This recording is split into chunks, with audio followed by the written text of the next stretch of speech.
विधान भवन परिसरात ठाकरे गटाचे आमदार वरुण सरदेसाई चांगलेच संतापले होते। कारण विधानसभा उपसभापती नीलम गोऱ्हेंच्या सुरक्षा रक्षकाचा त्यांना धक्का लागला।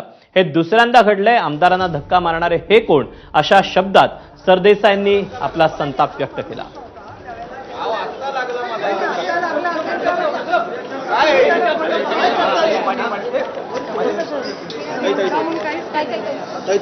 असे कसे धक्के लागतात? दुसऱ्यांदा मला मॅडम येताना धक्के बसले, इथे काय अतिरेकी घुसले? दुसऱ्यांदा झाले, दुसऱ्यांदा धक्का लागला मला। आत्ता लागला मला।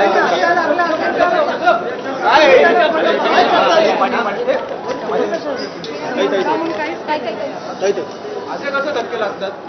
दुसऱ्यांदा मला मॅडम येताना काय झालंय की वारंवार हे स्वतःला व्हीआयपी समजणारे एका बाजूला आम्हाला सांगण्यात येतं की जास्त लोकांना आत घेऊन यायचं नाही, हे नाही ते नाही। आणि नीलम गोरे काय उपसभापती आहेत, मी त्यांच्या पदाचा मान राखतो, पण प्रत्येक वेळी येताना गेल्या वेळी सुद्धा काही आमदारांना त्यांच्यासोबत असलेल्या 3-4 लोकांकडनं धक्काबुक्की झाली। बॉडीगार्डचा धक्का लागला तुम्हाला? हो, बाजूला आम्ही नाही चालणार, मग कोण चालणार इकडे?